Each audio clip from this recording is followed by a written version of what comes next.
listening to the Sovereign Society podcast, a spiritual lifestyle sanctuary empowering you to honor the journey, trust the process, and radiate your radness. I'm your soul guide, Sabrina Riccio, Kundalini yoga teacher, spiritual mentor, and modern medicine woman who's on a mission to anchor in heaven on earth in this golden era. Join me every week where I gather some of my favorite spiritual leaders, goddesspreneurs, and changemakers for some authentic conversations about all things spirituality, wellness, what it takes to build your empire, and so much more. Over the years, after my deep Kundalini awakening and a series of events like being struck by lightning, it's been loud and clear that part of my divine purpose here is to share with you the tools and the guidance that supported me along the way. My mission here is to empower you to navigate through these changing times with ease and grace as you go forth and align to your soul's destiny while staying true and real along the way. Thank you so much for tuning into the Sovereign Society podcast, and get ready because we're about to go in deep and come out the other side stronger than ever before. Hello and welcome to this brand new episode of the Sovereign Society podcast. How we doing today? So I'm really excited about this episode because you literally cannot make this shit up. And this is the epitome of being at the right place at the right time. And so my guest today, he's a DreamMason and he's an inspirational coach that's really helping people in their businesses and their lives. And what I love about Alex Terranova is that I was coming back from the Longevity Now conference with Sahara Rose, and I was interviewed on Luke Story's podcast, the Lifestylist podcast. And actually, as I release this episode today with Alex, my episode with Luke is also being released, so go check that out on the Lifestylist podcast. So, I recorded this a while ago, and when I recorded it, Alex was my second guy, but like something was like, it's not ready to come out yet. It's not ready to come out yet. It's not coming to come out yet. And then I decided last week, I was like, okay, like I'm going to bring Alex's out. And then sure enough, I get a text from Luke saying like, hey, your episode's coming out. So it's very interesting how that is. But I met Alex while he was in Joshua Tree, and you'll hear about his story in this episode, but essentially he's just been following his intuition on where to go. He has all of his stuff in storage. He's just been with his car. He's been all over and just hearing and listening to the guidance and where he's supposed to be. And so it's really amazing to see how he's just completely trusting, and he's just like being in this flow and continuing to better himself, because his story is really amazing. Like, he was in the hospitality industry, and then he realized that there was a point where he just wasn't happy anymore. And he had this like transformational breakthrough that helped him to realize like to honor emotions and to honor feelings and what it means to be a man in today's day and world, and how important it is to be in that space of vulnerability. And it's so amazing because a lot more men are really allowing themselves to be more connected to their emotions and what they're feeling as they're tapping more into their feminine energy while also healing their masculine. And it was just like conversations like this that make me so happy that I finally have men in this group and in this sector. And so he was here in Joshua Tree for a month, and I accidentally went to the wrong yoga class at the studio I teach at. I thought I was going to a bar class, and it ended up being a yoga class, and I was talking about the Longevity Now conference and health, and then he just chimes in, so being at the right place at the right time, and so it was just really amazing to hear Alex, his story, to hear his passion about choice, the power of choice, and how he's really been truly honoring the journey and trusting the process. It's been so amazing.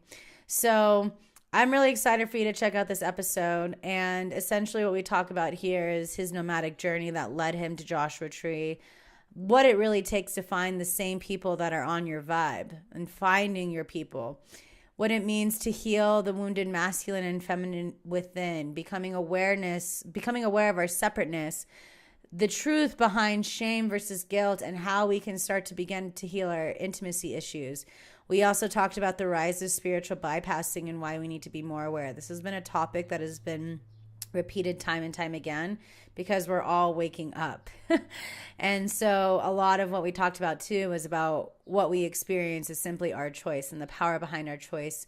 and what it means to be with your feelings, healing stigmas around therapy, and how women can begin to hold space for men. This is so massive. I love asking the men, like, how can women show up better for them? You know, it's such a powerful conversation, and it's so interesting to hear all these different perspectives. So I love that. And the biggest thing I think that was really strong with me with this episode too is just like really taking responsibility for your decisions and knowing that everything is part of your purpose. And that has just been so powerful. So we talked about that, what it takes to be balanced, the true power behind vulnerability, understanding that there is no good or bad decisions, and just really the importance of really being supported by a strong inner circle, and that the power of choice is everything. So we talked about transmuting that shame and how Alex did it, and how we can really start to listen to people to build more genuine connections, you know? And it's time for us to really go after our dreams. It's time for us to really show up and to really step up. And so it's just really great to see, hearing all these people's stories, you know, and hearing how our experiences have shaped us into the person we are today. And, you know, so with Alex working with a lot of different various powerful and successful leaders and creators and innovators, like, he really helps people build their dream lives. And I think it's so amazing that we're seeing more and more people really step up and recognizing that they are worthy of living the life far beyond their wildest dreams. So if you haven't already, subscribe to the Sovereign Society podcast. And I'm really excited to have you here and check out what Alex has to say. And if you're listening, allow yourself to take a screenshot and post it in your Instagram stories and use the hashtag Sovereign Society podcast and tag me at Sabrina Riccio and tag Alex at Inspirational Alex too. I know that both of us really want to see who's listening, what's resonating with you all. And so we're here for you. We're here to see you step up. We're here to see you show up. And this is the time. So without further ado, I'm so excited that we're finally here on episode 45, Choosing to Evolve into a DreamMason with Alex Terranova. Enjoy. All right. So we have a new episode of the Sovereign Society here, and a huge part of the Sovereign Society of what I really wanted to do was to have some cosmic dudes on here. I wanted to bring more men. I heard it in my ayahuasca ceremony, like I shared in my interview with Luke Story. And it's actually really funny how I met Alex here, because it was the day after I came back from the Longevity Now conference. And I went actually to the wrong yoga class. Like, I wasn't expecting to go to a hot, like, vinyasa class. I thought I was going to bar. Like, no joke. And Alex is going to share, like, why he's out here in Joshua Tree area, Yucca Valley, why he was in the studio that I teach at, and why he's just doing his thing. I don't even know how I ended up at that yoga studio. I actually do. It's pretty amazing that what would have brought me there and what would have made this happen. So the how I ended up there quickly was on a Monday, I think. Yeah, it was Monday morning. Sunday, I was driving back. I rented a house in Landers for the whole month. Which is where the Integratron is, just so people have an understanding. Because everyone's like, oh, the Integratron. So, and if people that know me are like, why? Why did you rent a house in the middle of the desert, pretty much in the middle of nowhere, right? Like, I'm outside of Joshua Tree. Right. And I don't know the answer. All I know is yes. About 2 months ago, well, for the last 8 months, I've basically been living in different cities. So I'm from LA originally. I lived in New York for the last 5 years. And about 8 months ago, I left New York. And that's a bigger story, but basically when I left, I didn't know where to go. Like, I knew I didn't want to be in New York, and I knew there wasn't really anything for me back in LA. But I didn't know where home, I knew I wanted to develop home here, but I didn't know where physical home would be. Yeah. And a friend of mine goes, come live with me in Colorado for a month. So I was like, okay. Or she said 2 weeks, and I was like, how about a month? And she went, okay. So I went and lived with her and her boyfriend in Colorado in this small ski town. And I ended up staying there for a month and a half, basically. And then I went to San Francisco and did a month in San Francisco with my 2 cousins. And ultimately, over the last 8 months, I've been in Steamboat Springs, Colorado, Ashland, Oregon, San Diego, LA, New York, Chicago. I'm now in Joshua Tree. San Diego for a month is next month. Where in the world is Carmen San Diego? This was actually not even a possible thing. I was so high maintenance, the life I used to live, I could not have done this with basically no, a couple of suitcases, but not really any of your stuff. But what had us meet was on Sunday I was driving back to the house and I kind of didn't know what to do with myself. And so I stopped at a random store, and then I stopped at another store, and I stopped at this store on, what's that main street that goes out to Landers? The Pioneer Town? No, I guess it's probably the Old Lady Road. Oh, Old Women's Springs. Old Women's Springs. Yeah. And I stop at this store that is like a crystal store, Cedar and Sage is the and then there's a something Moon store out that way. Oh, Moonwind. Yeah, so I stopped. Girls. So I stopped at Moonwind. I'm like, there's something about it. I was like, I need to go to this store. And the woman working, we start talking. She actually lived in LA where I lived, where our time overlapped. We start connecting, sharing. She tells me that I have to go to Cedar and Sage. Like, I have to go to this yoga studio. So I did. I went the next day. I mean, it's... And the fact that I walked out and I was going to leave, and you were talking about health, right? Like, I walked out and you were talking about health, and I kind of just like, I wanted to thank the owner. Her name's Sabrina too. Sabrina, yeah. I wanted to just thank her because we had a conversation. I just paused for a minute and listened, and I was like, wait, this is a conversation I want to be in.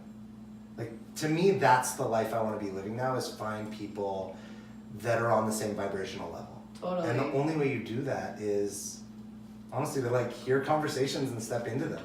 Yeah, because I was talking, we were talking about like tomatoes and like what I was learning from the Longevity Now conference, because I went with my good friend Sahara, and then I was on Luke Story's podcast, and so I was just like on cloud 12, because I was like, oh yes, sometimes it's hard being out here, and I'm sure you're experiencing, yes, there is a level of consciousness here, but there's a lot to navigate through out here too, because like with me, my roots are so in the desert, but also very San Diego, and so like to have like I cried at the beach, like literally the day, like 2 days before I saw you. I was just like, oh my god, what am I doing in the desert? Because I just bought this house in April, but again, there's no accidents as to why we're here. And then come to find you have a podcast, and I had just said, I don't know, 3-4 days before I met you, I want to be on other people's podcasts. Like, I love doing my own. Yeah. But I also want, like, all our stories have value. My story doesn't have any more value than anyone else's, but there is value in it, and I wanted to share it. And I want to share it with people like you, which open up new communities and new ways to access new people. And it was funny because I had just said that, and you should do my podcast. Yeah, well, it was cool because I've just been really open too, like since like you're the second cosmic dude on my podcast, and it's something I really wanted to do, is to bring more of the masculine perspective too, because I'm seeing so many more men are getting more in touch with their feminine, and like also a lot more women are healing their masculine, because we've had to like kind of like meet up with the guys. I know that was my story. Like, I've always had to fucking hunker down and be one with all the dudes, and then I completely like disassociated my feminine.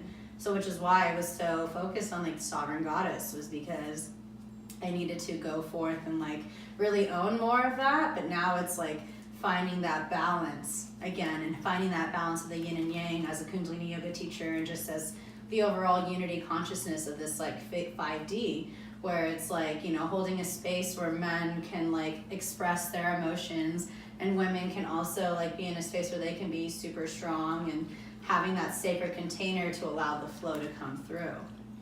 Yeah, and what I'm seeing for myself, and I can see it in others, but really for me, is it's not just the wounded, it's all wounded. Like, we're all wounded. My masculine is wounded. My feminine is wounded.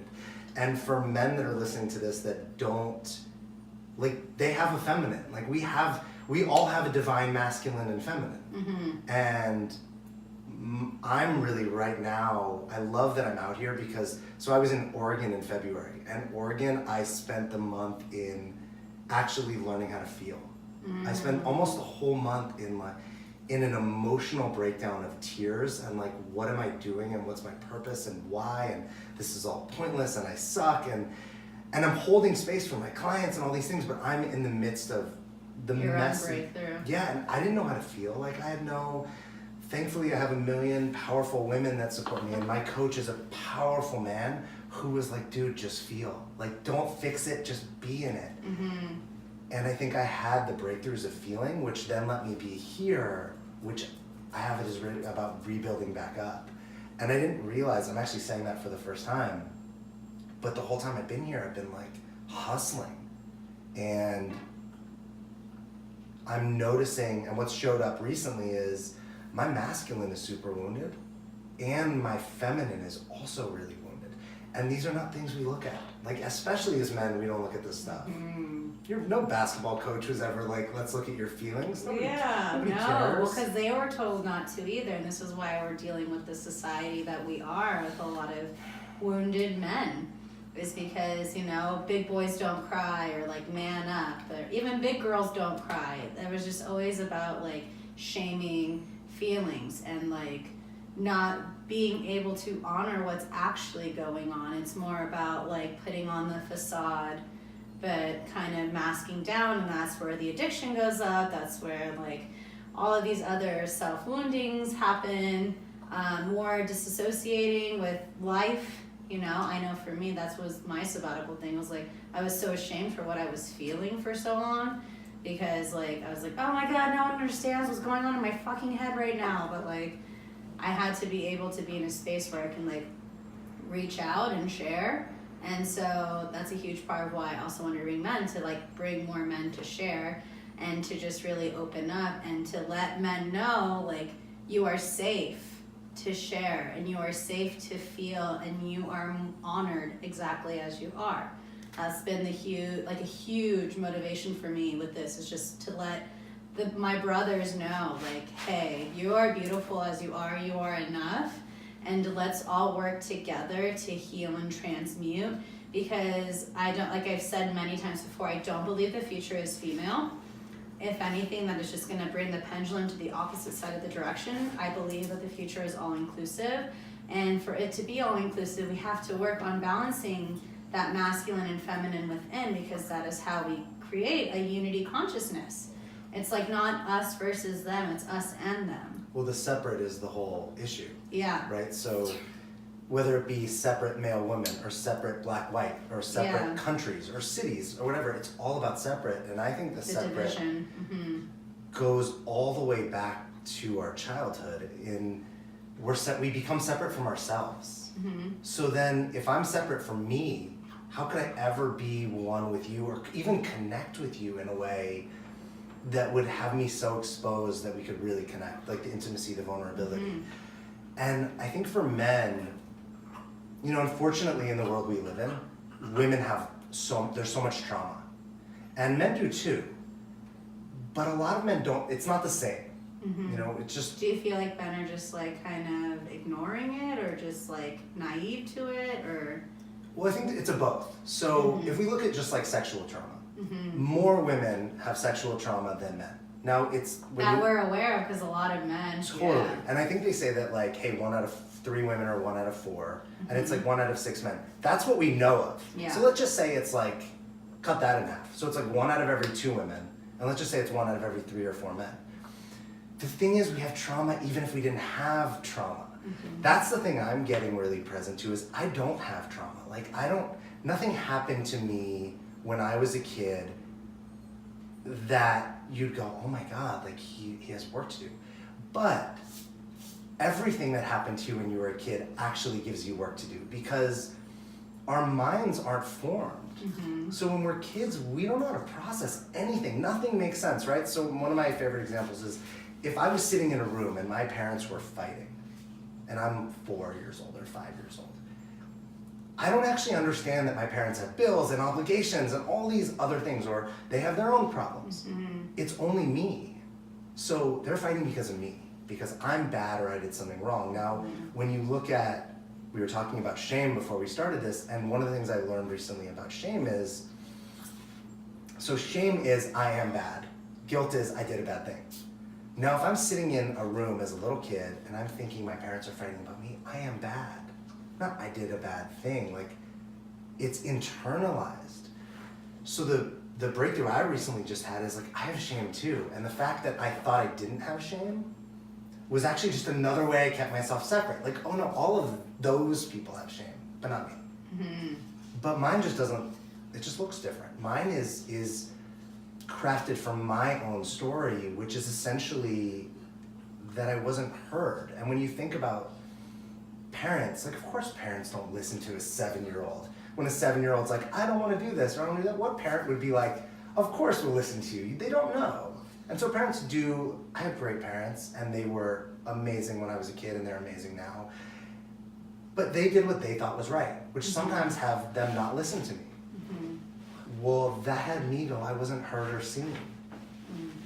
And so now as a grown-up, I have intimacy issues because intimacy requires I be seen, like fully seen. That's not a good idea. That's not safe. It didn't work when I was a kid. Why would I do it now?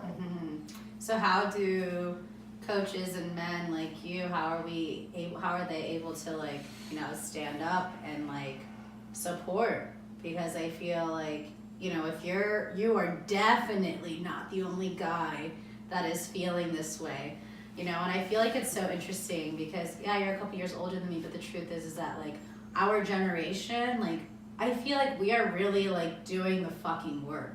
Like, we are really doing the work so that it doesn't get brought to the next generations. You know what I mean? I think the generation before us did the work to make therapy acceptable. Totally. And my mom's a therapist, therapy's great, and I actually think the next level, and this is a completely personal thing, is actually something different. Because therapy, for me, often is like going back into the past. Yeah, and totally. I think from a spiritual perspective, I'm all about, like, time isn't, like, this is all a construct and made up, and we actually want to be in the present. So I think where we're at is something completely new. We're trying to be okay in where we are, and not necessarily go to the future or not go to the past, but actually be okay right here. Yeah, it's no future tripping, right? And not allowing that past to, like, continue to bleed into the future, but it's not, not spiritual bypassing either. Yeah, which is a friend said to me this morning, she was like, it's such a West Coast thing. What, spiritual bypassing? Yeah, that if she works on the East and West Coast, and she's like, every time I come to the West Coast, people have this idea that, like, they can use spirituality to skip over their trauma. Amazing. That was episode 33 of the podcast with my friend Krista. We were talking about spiritual bypassing because I was seeing it a lot too, you know, like, it's so challenging, like, going to school for marketing and, like, keeping up and seeing what's going on with, like, my peers in this field, you know, and I feel like some of them are just, like, throwing the spiritual terms, whatever, but a lot of them aren't doing the work. And I feel like as we continue to really, like, go into it, you're gonna be able to spot that out. My dog is absolutely destroying. Of course you'd want to spiritually bypass, because this shit is hard. Yeah, for like, sure. And especially, look, I can't speak to what it must be like for a woman to do the work, right? I can only speak to my perspective as a man, and it's everything that I was never taught. It's the complete opposite of everything I was ever taught. So when people are like, it's uncomfortable, it sucks, it's not fun, I'm like, of course it is. If I asked you to run a marathon tomorrow and you'd never run before, that would suck too. It's simply doing things we've never done. And when you asked before, like, with the idea about with men is, we actually just have to be willing to start looking. I think that's, like, where it starts, is to go, the way I think that, especially in America, so this applies to women too, is we're taught to, like, succeed. Go make money, get the best job. It's really like, get good grades, or be good at sports, or both, or maybe an instrument, go to college, get set up so you can make a whole bunch of money, so you can get married. Get that 9 to 5. Get the 9 to 5, or start some great business, have a family, have kids, let them repeat the cycle and go on and on. And what seems to be more and more apparent is that people just aren't satisfied or fulfilled. And some of us somebody dies, someone gets sick, they have this blessing of like they get to be woken up. And then some of us get woken up in other ways. And then I think once you wake up, you get woken up again and again and again and again, because our consciousness just keeps, it's like an onion, right? You peel off a layer and there's another layer and another layer. And it's our consciousness is ever expanding too. Yeah. So as the we onion's become, getting bigger. the never-ending onion. Well, I just think, like, when you were saying that, what was coming in my head was like technology. Technology has really made that. So it's like, with technology, we're like, okay, like now I can see what's going on in Thailand. Now I can see what's going on in Australia. Like tonight. We're having more problems. Yeah. I can see more things to worry about. Yeah, it's not in like our parents' generation. There wasn't the idea of internet either, so you were just getting news that was happening in other parts of the world, either through television or days after. But now with everything being so instant, you're really seeing like, whoa, this is a really fucking small world. Like we are so connected. Like just the idea of like how this conversation happened right now, and you're talking about like. There's like, we have a friend that has like this degrees of separation and like, things like that are just always like blowing my fucking mind. Like, whoa, like what a powerful time that we chose to reincarnate on this planet. And through our experiences and allowing ourselves to be more vulnerable and willing to say yes and opening up to really be like, I'm here to experience good, bad, and indifferent, Yeah, that really, the experience thing that's almost everything. Like choosing to experience, because we can just choose to not.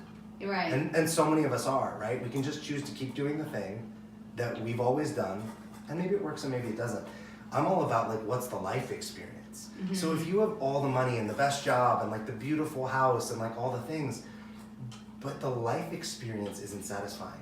If you're not excited to put your feet on the floor in the morning, like you actually don't want to get out of bed, it's bullshit to say that you love sleeping. I love sleeping too, but if you actually loved your life, you'd get out of bed and you'd be excited about it. Think about, if any of us think about the day that we have something that we are really excited about, we're not like, man, I just want to stay in bed. We're actually like getting out of bed. But we train ourselves to like hide in our bed, and then we make it okay by telling ourselves stories like I love sleep, or we sabotage it by staying up late at night or doing whatever. But I think that's my thing, is like I want to experience life. That's the me moving around. That's me finding uncomfortable situations to be in. And I think that's the place, if you're a man and you don't know where to look, like feelings are part of the experience of life. Sadness isn't wrong, it's actually human. And we're taught to like, that's a stigma that we're really transmuting right now. Or anger, right? Like here, this is a great, I didn't know how, when I remember getting on the phone with my coach and going, I'm sad. And he was like, okay. And I was like, what do I do with it? How do I fix it? And he was like, what do you mean? How do I fix this? I think my word, because I knew I didn't want to fix something, was like, how do I heal it? And he was like, why do you have to do anything with it? And I'm so happy that I have a man that's powerful that can hold the space for me. And I went, what do you mean? If I'm sad, I gotta heal it or fix it. And he was like, what if it was just being with it? Just letting yourself let it pass through you, because there's actually something on the other side. So I was in Oregon during this, and I was like, I don't know how to be sad. Like, I don't know how to just cry. They don't teach you how to be sad or how to properly be angry or feeling of any of those. And so there's so much of that shame. Yeah, and even joy, I think, is like, how do we do joy the way we see it? We copy, like, oh, this is how I should look when I'm excited. Which is the highest vibration there is joy. Yeah, but you can't get, somebody said a perfect analogy the other day. One of my friends was like, think of your emotions as a pendulum. So if you have like love and fear, or sadness and joy, whatever, a pendulum only swings as far both ways. So if I'm gonna cut it off and like, I'm not gonna do sadness, which I didn't do sadness, I also didn't do anger. I had no sadness or anger, I was like the cool California kid, just shrug it all off. My pendulum doesn't swing. Because there's no sadness or anger, my pendulum just sits, so I also have no joy. And when I saw that, now I saw this a long time ago, the pendulum was a beautiful example of it, was I was like, man, all I want is happiness. If you asked me what I wanted 2 years ago, 3 years ago, I was like, I just want to be happy. But it was impossible from there, because how do I swing it? What's the stars shine brightest in the darkest of nights? And I feel like with you being here, you're seeing stars probably for the first time. Yeah, the sky's amazing. I mean, the sunsets are amazing. The sky's amazing. Even the trees, as I was driving here, I was looking at Joshua trees going, these trees are the most screwed up things I've ever seen. And yet everyone is completely different and they're not screwed up at all. Yeah. They're actually perfect. And you could look at Joshua trees like we look at people. I mean, they're uniquely independent in each one. And they're all perfect exactly the way they are, whether they're bent over into the ground or straight up. It's a really... And they're resilient too. Well, I mean, yeah, they're living in the desert. Yeah, so that just shows you like your own resilience, you know? It's a great way to remember to just keep going and keep that perseverance no matter what the storms are going, just to stand tall and just to be in that space. See, when you're talking about the pendulum, I think of my own life. I couldn't help but think of my life because I was in such the fucking gutter, like deep. Like I was sharing before, like I took like a 4-year sabbatical after like I was struck by lightning and difficult. Who gets struck by lightning? I can like now say I've met someone who was struck by lightning. I don't know if that's a good thing or not. Bud was too. But yeah, a difficult LSD trip was like 6 years ago Sunday, and so I've been just doing a lot of reflecting, and from those experiences I was like in the fucking gutter. And so I know, like, if to me my favorite analogy is also the arrow being pulled back. You know, the arrow, it gets pulled back and shot so much further in that way too. So that's something I've been really addressing and honoring lately too in my life, is like seeing where I've been. Because, you know, I've done the whole therapy thing too, especially after the lightning accident. Like, my friend's mom's like, you need to go see a therapist. And I listened because I was just... It's a great time to see a therapist. It's real good trauma right. So I was like, okay. And I was driving back to Orange County every week to go see my college therapist because I didn't have to go back to, like...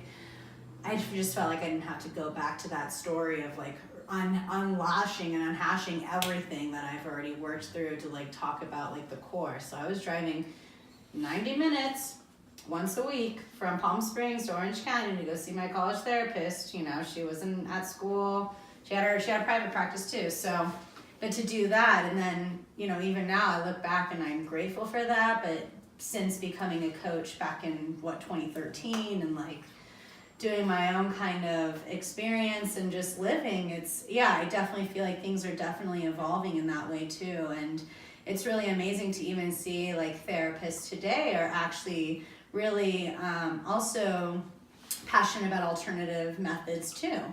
Like one of my girlfriends, she's a therapist and she wants to be working with plant medicines, you know, and to be able to work in that way. And one of my friends, Sarah Gale, she was one of the early episodes of the podcast, we did the whole thing about psychedelic harm reduction, and she's also a therapist.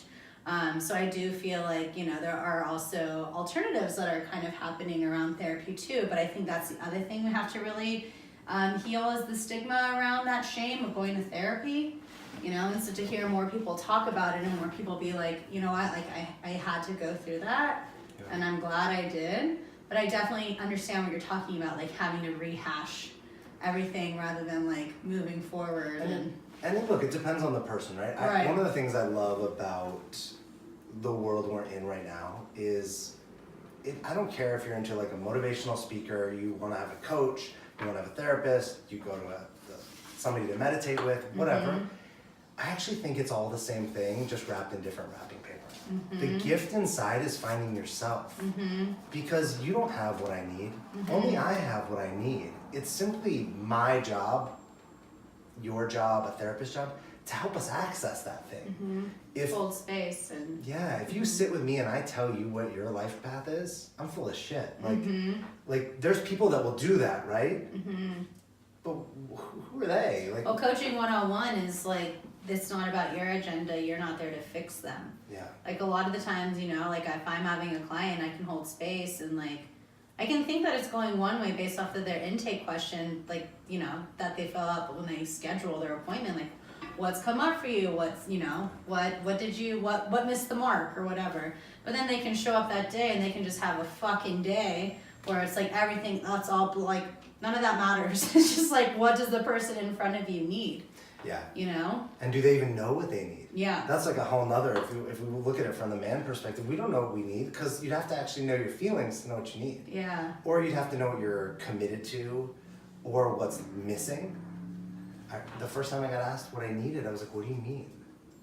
What do I need? I need oxygen, air, food, water, a place to live, and like clothes. So I have all those things. And I was like, no, you actually need other things. And I was like, what do you mean? And it was so, when it was said to me, it landed, but it was like, you need love, you need connection, you need compassion, you need physical touch. And the fact that that was like not even in a radar, not like nowhere, and this is not that long ago, and I went, oh, and then how do I even get those things, right? How do I know? I don't know what that means. Like I haven't, you're asking me to decipher something that I don't have a tool for. It's so foreign. Yeah. So how, as a man, what are some ways that men can start to like really tap into that you've experienced through your journey of like really beginning to honor what it is you need and like what you're feeling without the shame and really just like being vulnerable and open? I think it starts with being okay with wherever you are. Because we're all in different places and and comparing yourself to someone else, like how you had your awakening, how I had mine, or where we're supposed to be, just separates us even more. Like, just be okay with where you are. If you're miserable, actually be okay in that. Be okay in your sadness, be okay in your anger, be okay in the job you don't like, but actually just be there. I think, but also taking the steps to better yourself, not Yeah. wallowing. Yeah, I mean, like, Yeah. I have to be okay where I am to actually, like, I actually have It's to... acceptance. Yes, and I have to see it before I can do anything with it, right? I can't change something I don't know that's going on. So that, and then to me, it's always noticing next. Like, what's actually happening? And as a man, we push things off to go to the next thing. So it's make more money, get the next girl, get the next object, the next paycheck, whatever. It's actually slowing that down. So whether that be, sometimes I think like practicing for meditation is a great way just to slow your mind, and there's a billion apps, like people don't need, this is not rocket science. Like with an iPhone, there's a million ways to meditate. Yeah. So, but actually getting present to what's going on for you. So if I'm sad, if I feel something that feels like sadness, what's actually happening? If I feel something that feels like anger, what's actually happening? And I think the place to look is fear and love. I love, because it's easy. There's only two things, right? Those are the extreme emotions. If I'm afraid of something, or if I'm angry at something, where is that coming from? Can I identify it on that scale? Is it the fear or love side? And ultimately, just noticing that is a great place to start. Because then I can go, oh, I notice it's fear. I'm angry at that guy that hit on my girlfriend at the bar because my girlfriend might leave me, or because I might have to go get in a fight which could lead to trouble. Whatever it is, that's all fear-based, right? So if I actually said, okay, if I want it to come from love, how might I respond? That's a huge step. Yeah. But just having the conversation with yourself moves us a little forward. You might not be able to, you're likely not going to go all the way to love from fear in one step. But maybe you could go... That's the miracle, is that shift, and it takes time. I mean, look, it could happen in one shot, right? It could also happen in feeling the feeling and just letting it be. Like, because I'm angry, I don't actually have to do... We're taught, like, okay, I'm angry, so I need to go hit a punching bag, go hit someone else, go yell and scream. I could actually just sit here and be angry and feel that, and that's super uncomfortable. Nobody wants that. Or the sadness. When the experience of me being sad, I'd never seen the show This Is Us, but everyone says the show makes you cry, right? So I knew I had to practice being sad. So I literally turned on the TV and started watching the episodes. I was bawling. The next morning, the friend who was living with me in Oregon, I came downstairs and she's like, how are you? And I was like, I think I cried myself to sleep. Like, I think I cried for like 3 hours. but I needed like almost like a reassurance, like a push kind of thing, right? I needed something to help me do it. Like I couldn't get there myself, simply because I didn't know how. And now you practice and things become easier. So with anger, sadness, practice feeling it. Notice where you're stopping on that pendulum. Like I got really clear, like I'm not happy. I'm also not angry or sad. That's kind of weird. How have I just muted all my emotions? And it's all from this place of trying to keep like this, to be somebody who I wasn't. That's so beautiful. Thanks. Thank you for sharing. I love that. So as, you know, as a woman, of course, we want the men in our lives to like start to share more of that and to not be ashamed of, you know, saying like, I don't know how to get there. I don't know what that looks like. I don't know what that is. What are some ways that you feel as a woman, as a man telling a woman or sharing with a woman, what is a way that more women can hold space for that? Because I know a lot of the people that are listening here most likely may have a significant other, may not, but they want to hold space for their man too, because or their woman, whatever. It's same. A lot of people are just afraid to really be vulnerable and really share and really just be authentic with how they're feeling, what they're feeling, and know that it's okay to feel what they feel. So how would you say, from a male's perspective, what is a way that women can hold space for these men without demasculinizing them? Yeah, it's tough because I think first off, for the average man, I think you have to think that like this is literally like asking him to speak a foreign language. Totally. You wouldn't walk up to your dude and be like, hey, speak Chinese. Yeah. And then if you were like, come on, what's wrong with you? Why are you not speaking Chinese? Like, of course this would erupt into something. And look, as men, we do our version of this with women, right? We're just not on the same, not just men and women, but like with each other as human beings, whether it's man, woman. We're just not on the same page. I think the best place to start is compassion.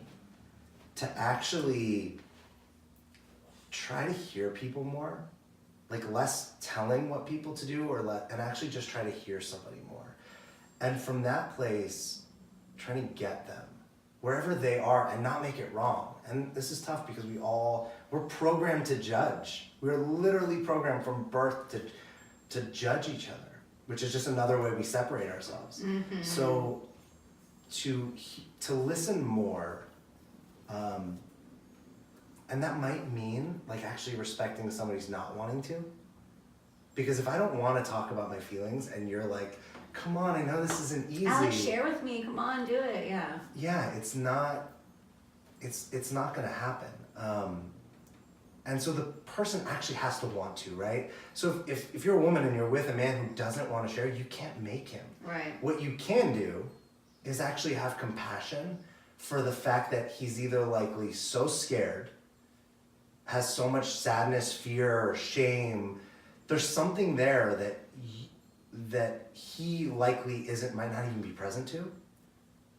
But from compassion, what might you do? Because we don't get to change each other. One of my favorite things when I do relationship coaching and relationship could be romantic or work related, is if you and I, just say each human being equals a 1 in our automatic autopilot state. So the way you go out in the world on autopilot, which we all do all the time, right? Nobody's thinking about most of the things. You're a 1. If you and I were married and we always came home, we're always a 1. We always show up in our default or autopilot. And let's say things aren't working. And you decide, hey, I realize I'm actually getting present to who I'm being. Not what I'm doing, but who I'm being in the relationship. I'm gonna do something different today. So instead of trying to get Alex to talk about his feelings, I'm just gonna love him. I'm literally just gonna come from love, and that's it. Whatever that looks like for each person. Honor, yeah. You're not a 1 anymore. Now you're like a 3, a 5, a 35. It doesn't matter. You represent something else other than 1. So I can still show up as me, exactly how I always do, but because you show up different, we get a different result. And it's the complete opposite of what most of us are trying to do, right? We're trying to make the other person be a different thing, whereas actually we show up as a different thing it's a different result. Now, it might not be the result we want, but then we can try it a different way. Maybe love wasn't the thing. Maybe it's compassion. Maybe it's serving someone. Maybe it's receiving. I see you, like, I think that's the biggest thing, is just like really recognizing namaste, right?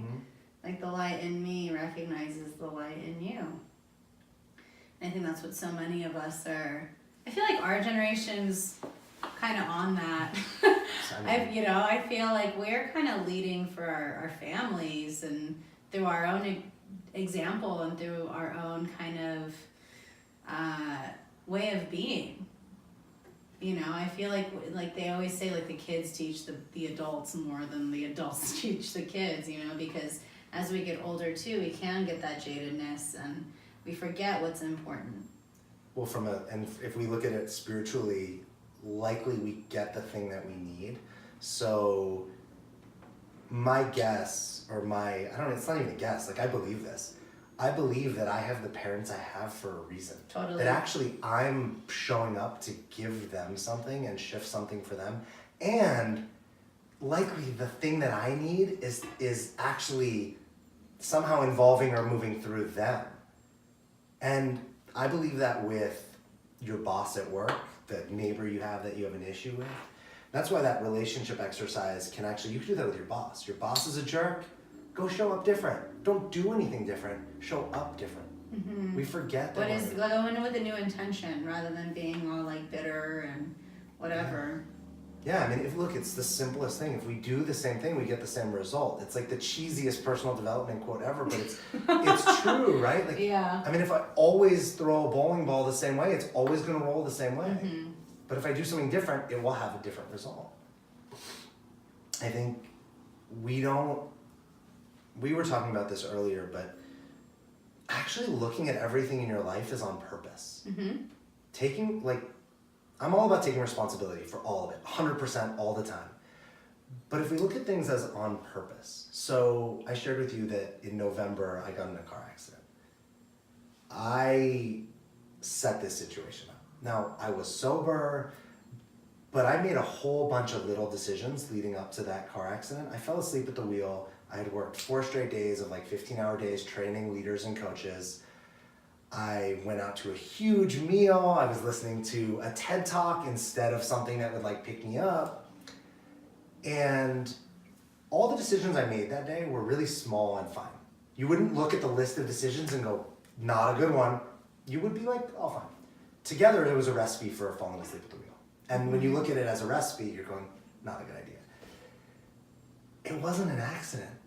I was trending up in all the things I was working on and having breakthroughs and going my leadership and all these things in my practice, my personal, everything was just kind of going up. And I think this was that dark side of myself trying to sabotage it. My ego, whatever you want to call it, trying to go, you're getting too far out of your comfort zone. I need to find a way to pull you back in. So it did. I found a really sneaky way, slipping in.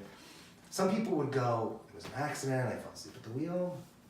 It was 100% on purpose. Not consciously purpose, right. But on purpose. And divine. I'm an insurance company's it was on purpose. Yes, it was not on purpose.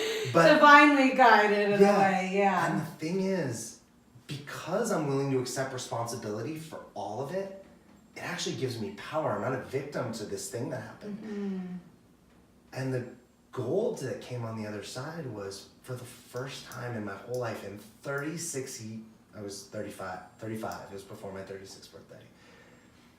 The first time in my whole life, I realized I was important and I mattered. Because I totaled a car on the 405 freeway between San Diego and LA. I had to jump out of the car, run across the freeway. And the people who showed up for me after that, my family, my friends, colleagues, and the love that I got showered in. First of all, I couldn't be with it. I was so uncomfortable with how much people loved me and cared. I know that feeling, yeah. But that impact of, holy shit, I matter. I actually matter. If I was gone, all these people would have been impacted. In ways that I'm not even, people cried. I'm like, why are you crying for me? What did we don't even realize the impact that we have. Totally. That's where I feel like, because we play small and we're like, oh, the who am I's. Yeah. You know? So then when you decided, like, to start this whole DreamMason business that you have and your podcast and everything, what has been the driving force of that through this experience and through the way, like, everything up until now? So this all started, I mean, it really, we could go back probably. It probably started at the beginning, right? Right. But the real shift, I was in Costa Rica, it'll be 4 years in December. And I was with my family, and I was living in New York at the time. I was running a restaurant group. And on paper, I was checking all the boxes. I had an amazing girlfriend that was doing amazing things in her life. I have a beautiful family who are supportive and loving. I had great relationships with friends. I had a great job in New York. Literally, you could just check the boxes of he's doing a good job in life. But I knew there was something off. Like, I knew there was something missing, and I didn't know what it was. I just felt it here. Like, I wasn't satisfied. I wasn't fulfilled, and I thought, like, the next drink or the next toy that I bought or the next vacation was going to be the thing. Or more money. Like, oh, well, when I get to this much, then I'll. None of that shit mattered. And I'm sitting in Costa Rica with my family, and my cousin, who is I want to call her a spiritual shaman. She's kind of that person that's always been around, that is, to me, before my transformation, was always like teasing her and making fun of her. Yeah. She was having her own spiritual experience in Costa Rica, and she leaves the table and she comes back and asks us all what we're grateful for.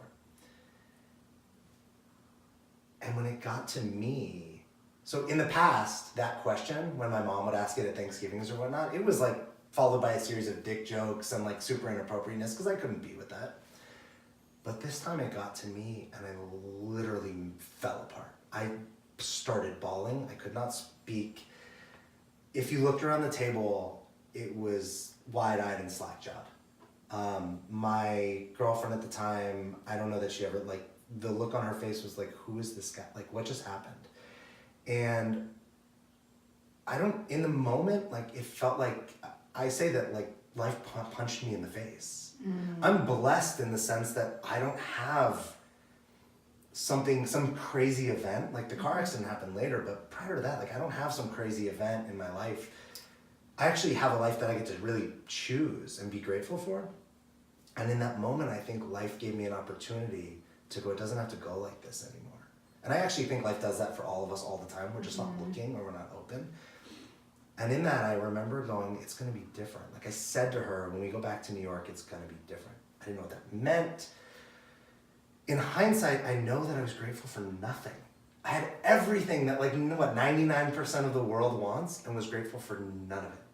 And I went back to New York and I quit watching sports. I was like a sports junkie. I stopped going to bars every night. I slightly adjusted my diet. I was already kind of pretty healthy.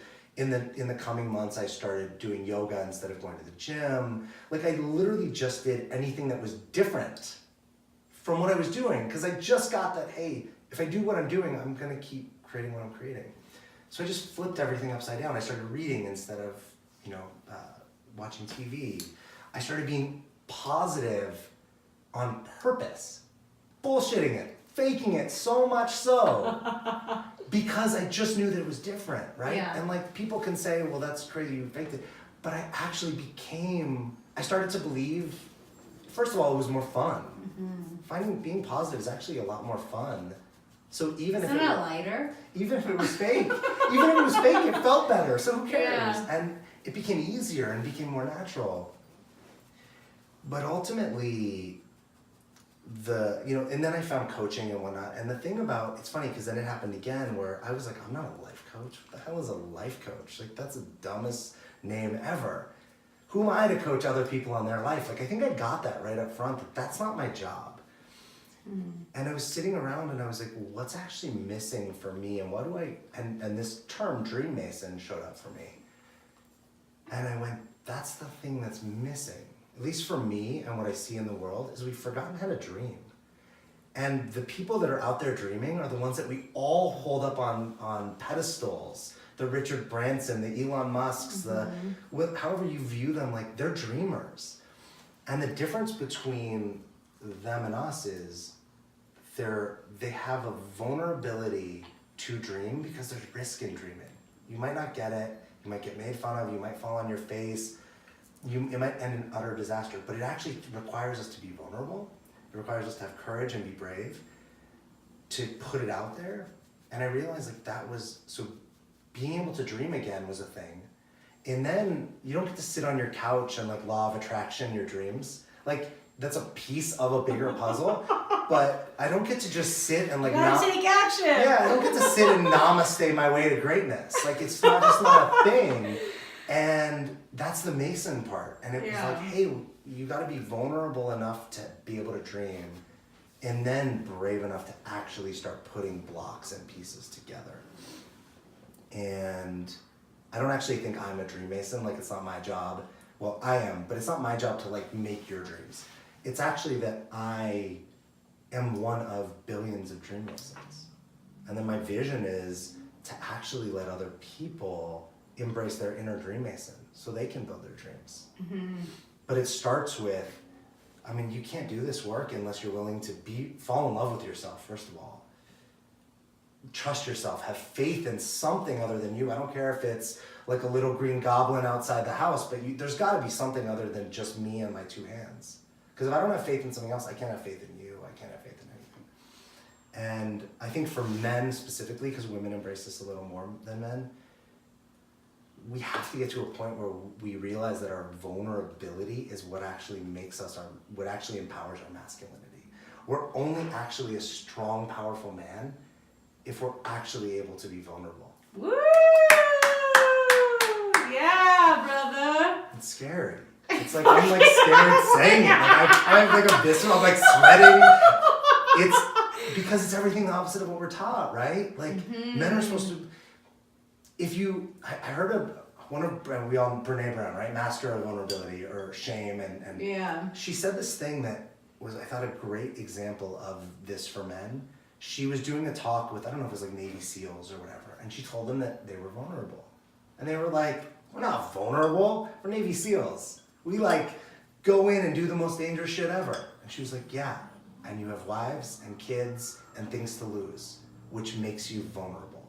Because if you die out there, you literally left everything that you value and find important that you love. Mm-hmm. You're not willing to see it, but you're the most vulnerable. Firemen, most vulnerable. Anyone who's actually putting themselves, and we as people, we don't have to do something dangerous to be vulnerable. But falling in love is vulnerable. Fuck yeah. You literally are saying, if you really want to do it, if you actually really want to play that pendulum thing, if you want to love all the way to the end, then you're actually putting your heartbreak on the other end.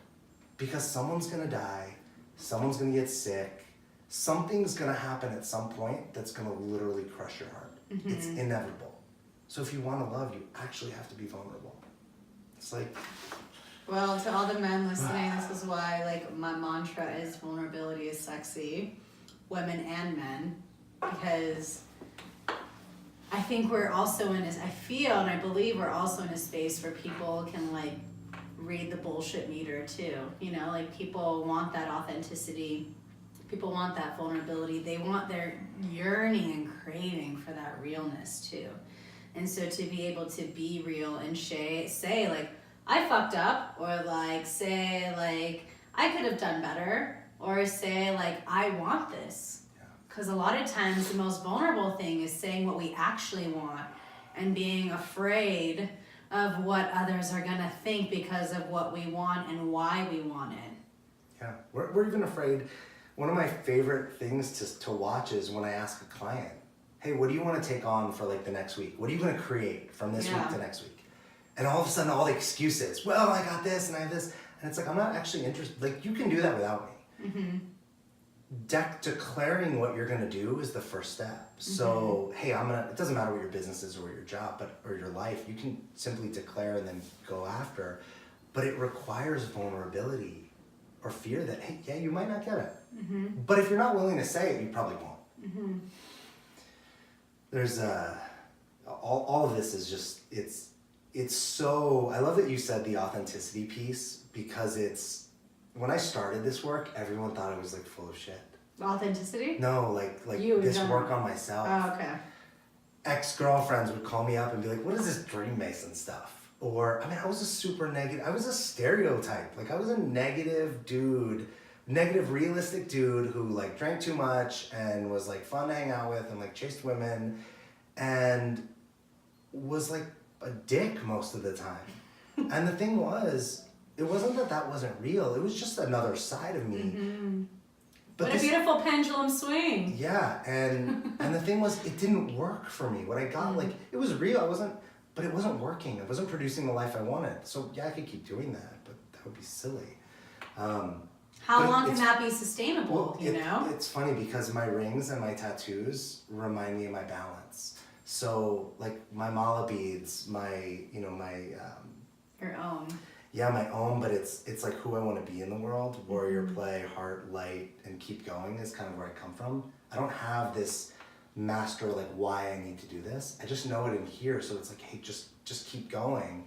The perseverance. Yeah, but all of this, I had a friend who said to me one day, he's like, you're a walking dichotomy. You have skulls and nails, and then you have mala beads, and you do yoga. And I went, life is like I didn't realize it when he and I didn't realize it when he said it. At first I was like, oh, like what I'm doing this wrong, and it is. It's like these pieces remind me of my dark side, which for a lot of us we actually have to reconcile isn't bad. The shadow, the ego. Like I used to say, this is like one of my favorite things, that there was like bad Alex and good Alex. When I started this work, I was like, good Alex is like what I want, right?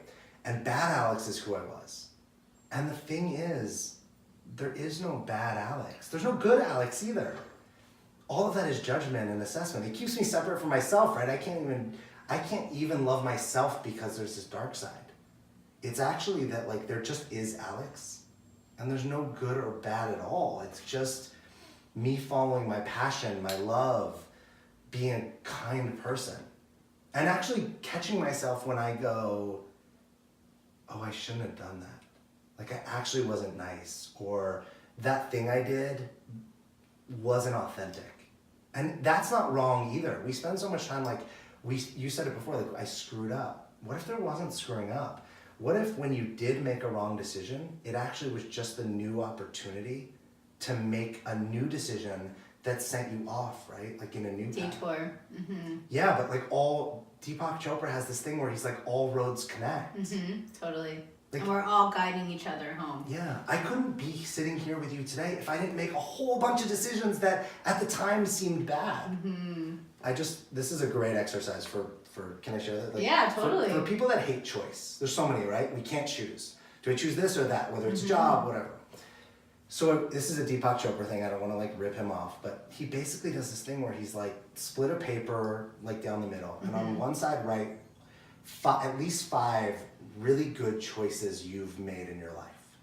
So for me, I might say like moving to New York was a great choice. Taking on a coaching transformational leadership program was a great choice. Being in Sabrina's house was a great choice. I'm just kidding. Totally. And then look here, I'm gonna like pose. I'm trying to think of a way to. Well, and then on the other side, put what you think were bad choices. Mm-hmm. So I could say driving home that night from San Diego was a bad choice. Cheating on a girlfriend at some point in my life was a bad choice. Now, the third step is to actually look at and find, when you look at your good column, go, what's a bad thing that came from that good choice? So moving to New York, what's a bad thing that came from it? Well, I was in a job that was a great job with a great company, but I wasn't fulfilled and happy in it, and I suffered in it for a long time. Just my personal thing. What was the second thing I said was, I don't remember what the second good thing I said. You were talking about... Well, whatever it is, whatever your good choice was. Mm-hmm. Oh, the coaching leadership. Is I have huge breakdowns. Like I had a whole month where I did nothing but cry and be in tears. See, that's the thing. Instead of breakdowns, they're breakthroughs, and that's shifting that perception on the other side. Too. Well, the breakthrough's on the other side of the breakdown. Right? Like I kind of have to have the breakdown to have the breakthrough. Mm-hmm. It's that pendulum again. They go together. Mm-hmm. And then on the negative side, look at the things that you looked at as bad decisions and go, what's the good that came out of it? Well, I think the first bad decision that I said was driving home that night. I've literally never felt more loved. Cheating in a past relationship, well, maybe I would still be in a relationship that didn't serve me. I don't know. It doesn't mean that cheating is a good thing. It doesn't mean that getting in a car accident's a good thing. It's actually just that there are no good and bad decisions. You're right. That's where the neutrality comes in. So in Kundalini Yoga, they talk about it takes 9 seconds from you to get to the neutral mind. So first you have to go through the negative mind, and then you go to the positive mind, and then you get to that neutral mind where you honor two sides of the coin to realize it's a coin. Okay. Yeah. So that to me is what that exercise sounds like. Yeah. Well, and yeah, I learned this from a yoga teacher, and I don't know that it's like the 17 seconds.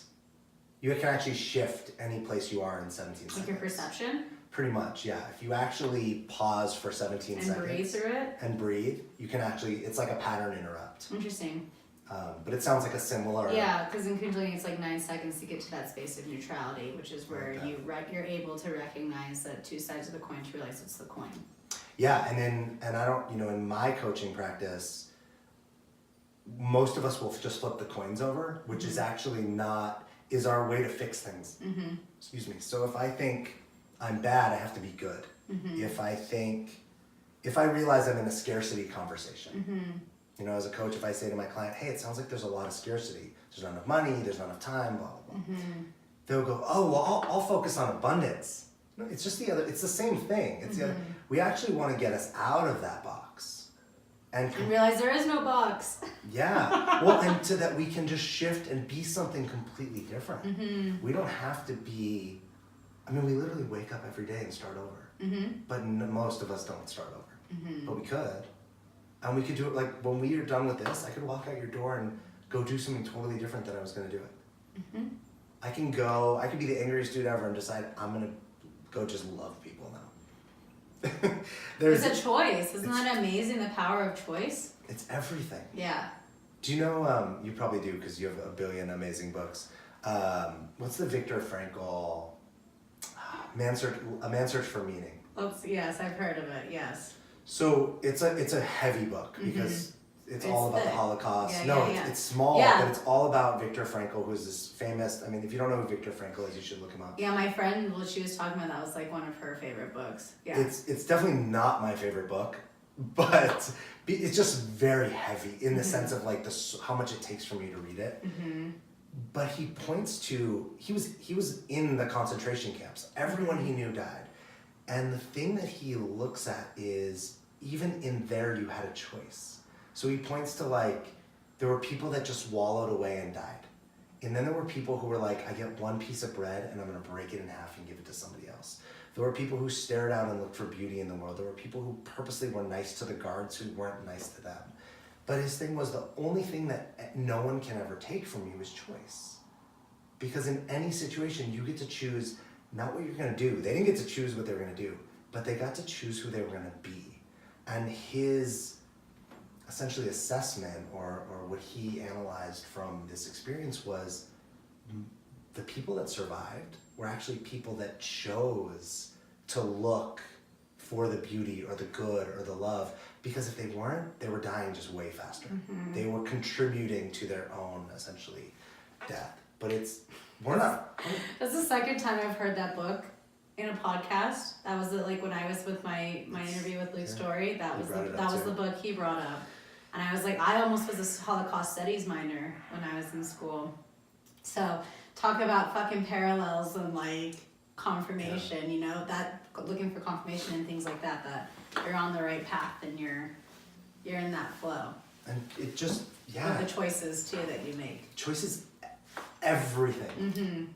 Because in every given moment, forget about the choice. Most people hear choice and they think I have to do things, right? So I hear this a lot where somebody's like, I have no options or I have no choices. You have a billion options and choices. Now, there might not be things you can actually do. There might not be doing choices based on but it's also intuitive choices and what's resonating. I had an experience in Oregon after the eclipse. There was an opportunity for me to have a reunion with someone, And I just had to walk away. Like, I just knew it wasn't the right time. And I got lost in the middle of the fucking forest because my GPS, I was by myself. My phone wasn't working, so I was like using a Garmin. It's having me going fucking off-roading.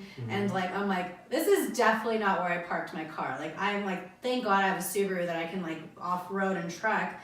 But what I heard from my guides was that if I didn't listen to my intuition, if I just jumped on it without the reason or without the knowing of what needed to happen, I would have risked not being able to have kids in the future. Like, something very serious. I'm very connected with my guides because I did the right choice. But if I were to choose the quote unquote wrong choice, or the choice that my intuition was telling me not to do, if I didn't listen to that intuition, I would have like set myself up for a lot more disasters down the way too. So I think connecting more with our intuition too is a huge part of that choice.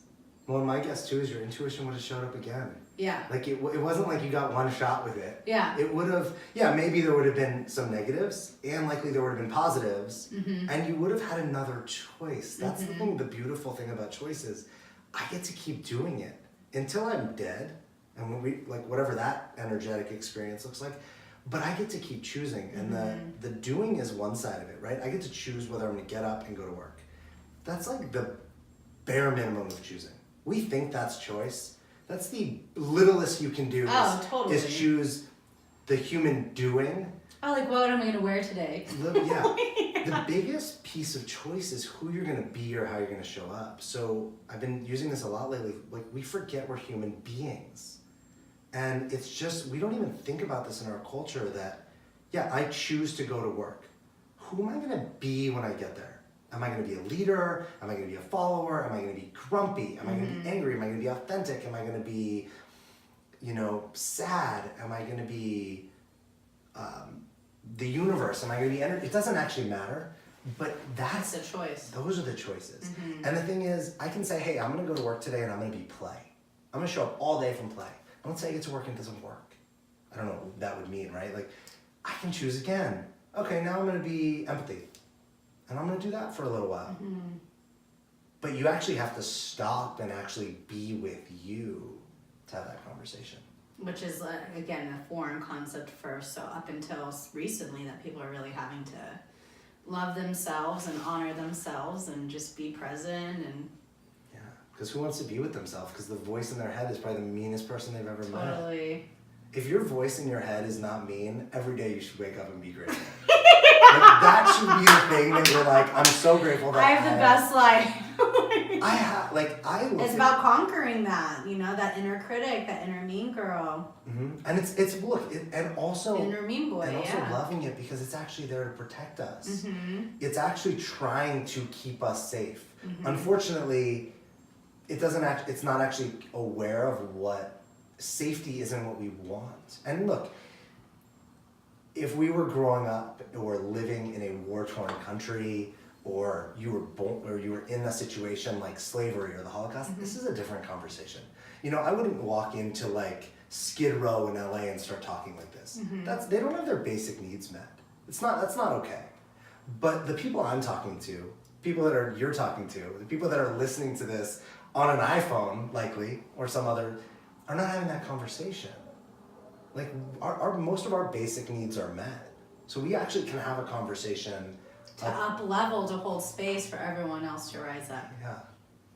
Yeah, I love that. I just want to feel in that. That's been the intention with this podcast. I'm sure you feel it too. It's just to connect with like-minded people like myself, to hold space and to let others know, hey, you got this. There are no limits, and there are people like you and myself that are here to support. You don't have to do this alone. And we get it too. Yeah. I think we were kind of talking, I have so many people around me that hold me up. Somebody this weekend said I was the universe. They were like, it really landed. They were like, you're everywhere all the time, and you're everywhere for so many people. And I was talking to somebody else today, and I said to them, I was like, they were there. I said, if I'm the universe, you're that little cat in the Men in Black who had the universe hanging on the necklace because you hold me. Oh, I love that. And the thing is, there's like 50 people that hold me now.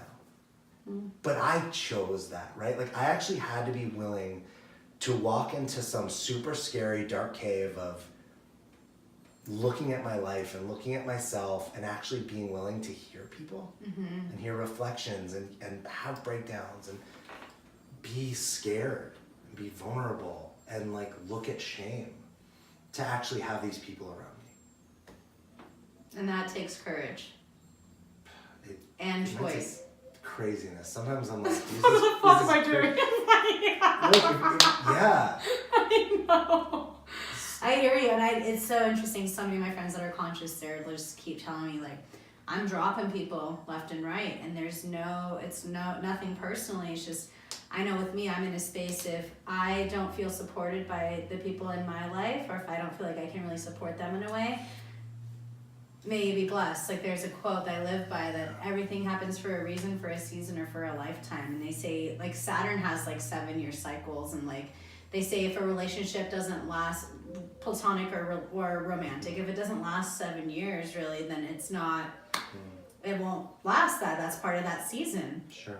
Because, there's a lot of changes that happen, and it's just really like, and not feeling sad about that either. It's just like blessing it up and just realizing that this is the cycle of life. This is it. Yeah, we make it mean a lot. Have you read Oneness by Rasha? No. So I think it's the best book I've ever. Have you ever read like Conversations with God? Yeah. Okay, so Oneness by Rasha, I feel like is Conversations with God on steroids. Oh, cool. So I wouldn't recommend it as the first book you pick up in your transformation or your personal development. Mm-hmm. You'll think this woman's crazy. She's channeling this work, right? And it's the level of vibration and consciousness is ridiculously high. There's pages that you literally will read over and over and over again because they don't make sense. Yeah. And eventually they do make sense. Mm-hmm. There's a piece in there that hit me really hard because when I left from LA to go to New York, I left a lot. I actually thought I was leaving the things I didn't like about myself behind. And that doesn't happen. Mm-mm. And when I changed my life in New York and then now I'm back on the West Coast, my relationships are different. And it's actually really heartbreaking in a way because I'm like very much in the conversation that you just described. And she talks about it in this book is we view it as like if we're leaving a friendship behind, we're bad, or we shouldn't do that, or we're like shallow, or we're not loyal. And actually, we might be more loyal to ourselves in the bigger picture if we are. Like we have relationships to serve us at points in time. Mm-hmm. And we actually just have to, I think you said before, we have to trust ourselves. Mm-hmm. There's relationships that don't serve us anymore. Mm-hmm. And they're not bad and we're not bad. It just doesn't serve whatever our bigger purpose is. And that's where you bless up and you say, may you be blessed and thank you for what you've taught me and what I may have taught you. And I think that's okay. Yeah, it's okay to honor that. Yeah, I definitely understand that. I mean, even moving out here, it's like I'm seeing how things are shifting and I'm really stepping into my space more as a spiritual teacher and things like that. And so now in the health and wellness industry, I'm just seeing how that is expanding too. And I'm talking to more coaches and authors and things like that you have to make space for them too. Yeah. So I like to end all of this has been so awesome. Okay, so I like to end all of my questions. I'm sure you weren't expecting this walking into Cedar and Sage on last Monday. I wasn't, but I'm like, it's that, like, it's great. It's actually what I wanted, and this conversation is exactly what I wanted. I mean, not just for me, but, I trust that there's somebody that needs it. There's somebody that needs it, and it's not, they'll get whatever they get. Totally. There's something there. Okay, so this is my lightning round. Okay, go figure, right? Okay, so what would you say is your spirit animal? Oh man, a shark. A shark? I've never been asked that, but if I have to choose a shark. Why? Because they keep going. They like literally just they never stop moving. Yes. Okay, what would you say are some of your favorite deities or gods and goddesses that are really supporting you? Oh, wow. I don't even know if I know enough about that. Well, in general, like, what would you say? Well, would I joke? This is my... Ever since I had Danielle Page on my podcast and we talked, and I would joke, like, my journey is from DreamMason to Warlock to deity. I don't know. I don't know the answer because I don't know, but I think what I love is I love the old Greek gods. Mm-hmm. I just think there's something cool about them. And the funny thing is, I was just doing this project at a church for people that are retired and don't have money. So this church like supports and takes care of them. And they were talking about how they put things that they need at the foot of one of the saints. Mm-hmm. And I was like, how is this different from Greek God? Well, same. Yeah, totally. So I'm all about, like, I'm very fascinated. I just watched Troy on Netflix. I'm like very fascinated by the way we relate to like the old gods. I just think there's something very cool about it. So which one would you say? Knowing all the Greek mythology, because those are still gods and yeah, goddesses. and I don't know it enough. I think it would be I feel like it would have to be, what's the ocean? Who's the god of the ocean? Zeus. No, Zeus is like a king. Yeah, I forget who and the reason I would say it is because I think the ocean perfectly reflects the balance of human beings. Like, it flows in, it flows out, and that's everything in life. It represents the ebb and flow. Yeah, like a Triton kind of. Yeah, I can't think right now either. Yeah, but people know who. We're not shaming ourselves for it. and I don't have to be on the ocean anytime soon. So. So all the ocean gods, we love you still. Okay, so what would you tell younger Alex today? Oh man. I think I would tell younger Alex that he's not broken. Mm-hmm. Like, if he could hear me. He can, because he's here. Yeah, I would tell him he's not actually broken, and he doesn't have to create like this,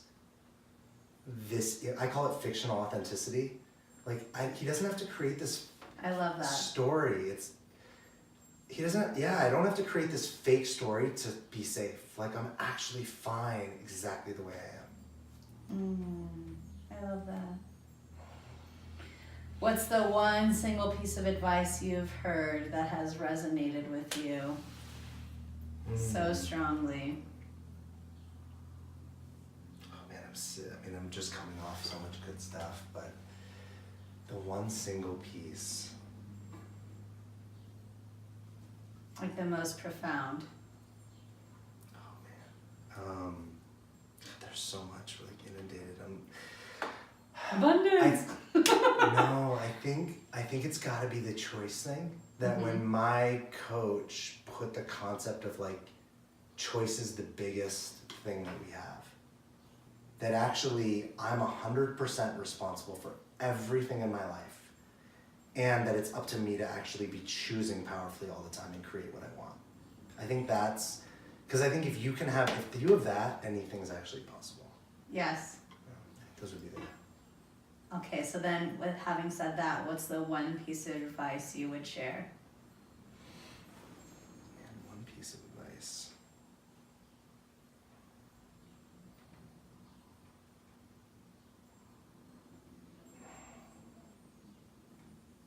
It's gotta be self-love. It's gotta be that, like, if you actually can fall in love with yourself, anything's possible. So all your goals, all your things, if you don't love yourself, it doesn't matter. Mm-hmm. You will ultimately always have to do more, but if you fall in love with yourself, whether it's first or in the process, then you'll have everything and create everything you want. I love that. Okay. So the last question is, where can we find more of you? I love Instagram. It's just I lose myself in it. I love creating things to put on there.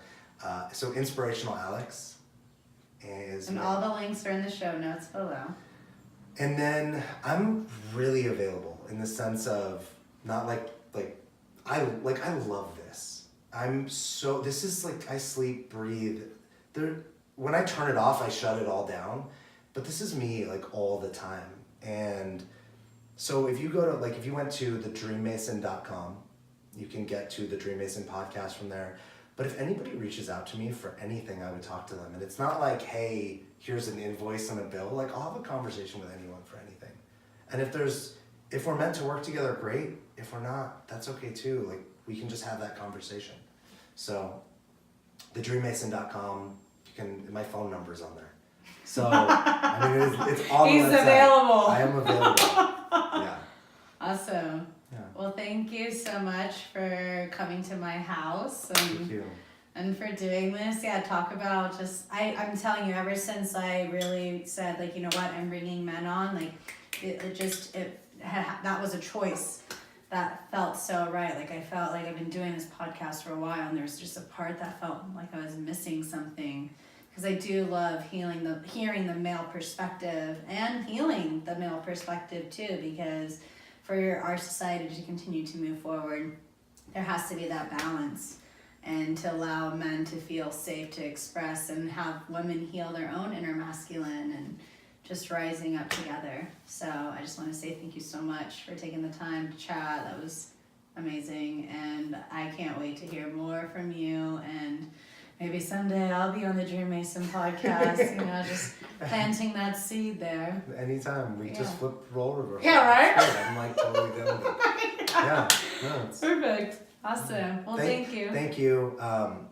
I'm grateful for the space that you created that would actually let me be open, be vulnerable, be real.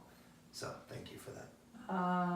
Thank you, brother. Yeah, one of my mantras is be real, be authentic. So yes, and we're doing it. We're changing the world. So thank you again, and thank you everyone for listening, and we'll see you soon. Take care.